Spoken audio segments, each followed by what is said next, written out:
আপনি কি এখনো মাঝরাতে নদীর ঠিক মাঝখানে স্থির হয়ে দাঁড়িয়ে আছেন?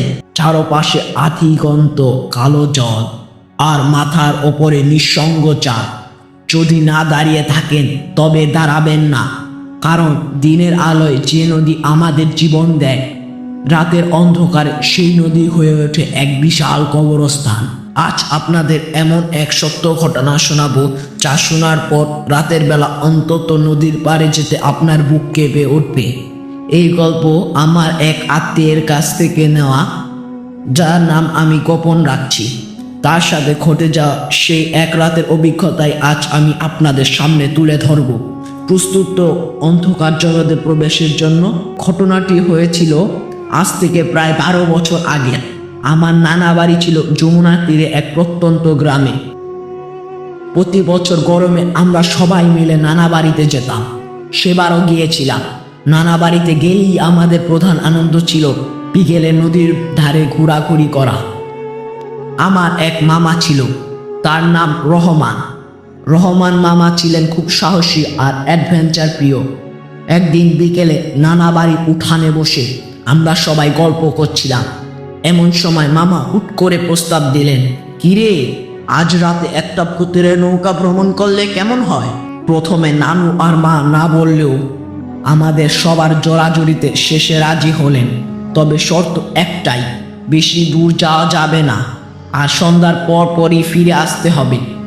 আমরা তো খুশিতে আত্মহারা, কিন্তু আমরা জানতাম না সেই রাতের আনন্দযাত্রা কিভাবে আমাদের জীবনে সবচেয়ে বড় দুঃস্বপ্ন পরিণত হতে যাচ্ছে। সন্ধ্যা নামার সাথে সাথেই আমরা সবাই ঘাটে পৌঁছালাম। একটা মাঝারি আকারে খেয়া নৌকা ঠিক করা হলো। মাঝি ছিলেন এক বৃদ্ধ লোক, তার নাম রহিম আলী। লোকটা অদ্ভুত, সারাক্ষণ বিড়বিড় করে কি যেন বলতেন। নৌকায় ওঠার আগে তিনি আমাদের দিকে তাকিয়ে একটা কথা বলেছিলেন, যা আমার এখনো মনে আছে। বাবারা, নদী কিন্তু রাতে কথা কয়, ওর কথা শুনল না, শুধু নিজেরা গল্প কইল। আমরা তখন তরুণ, এসব কথা হাসাহাসি করেছিলাম। নৌকা ছাড়ল। প্রথমে সব কিছু সুন্দর ছিল। নদীর বুকে চাঁদের আলোর চিকিমিকি মৃদু বাতাস। আমরা গান গাইছিলাম, হাসাহাসি করছিলাম। কিন্তু নৌকাটা যখন গ্রাম ছাড়িয়ে অনেকটা দূরে ঠিক নদীর মাঝখানে এলো, তখন হঠাৎ পরিবেশটা বদলে গেল। হুট করে বাতাস বন্ধ হয়ে গেল। চারপাশটা কেমন নিঝুম হয়ে গেল।